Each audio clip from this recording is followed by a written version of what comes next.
Equity, diversity, and inclusion are now a focus in the modern organizations. And it's a good thing, but I don't agree on the extreme end of EDI, which is cancel culture and having and finding fault with people. So there, I, I believe that we need to find middle ground there.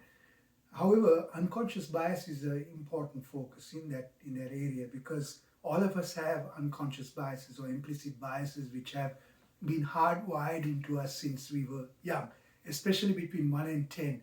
Our family, the community we grew up in, the conversations we had around the dinner table about the other have given us a certain sense of who we are and how we can judge and have prejudices and stereotypes about other people. And these are hardwired in us.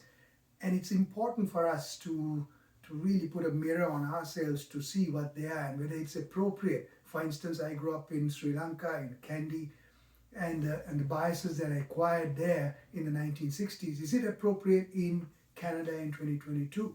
So that's where I believe the mindfulness process is an important way to put a mirror on ourselves and look at our unconscious biases.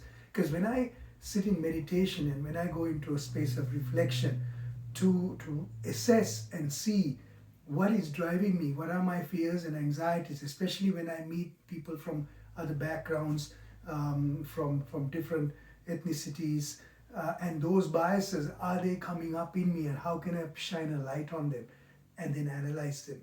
Because when I sit in meditation, so meditation helps me in general to move away from a negativity bias.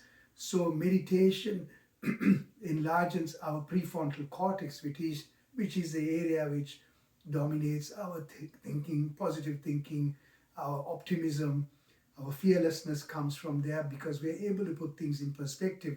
And our amygdala, which is our fear center, which is about making judgments and going into that negative area of pessimism about other people, all that then can be put in perspective when we have the prefrontal cortex more aligned, and that is our executive function of the brain. So that way we're able to then look at people of other cultures in full context of their backgrounds, of their behavior, and how they live, and all of that we may not agree with. Perhaps it may be so different to us that we may feel uncomfortable with that, but it enables us then to go to a place of logic and reason, to think about it and say that's their culture and honor that.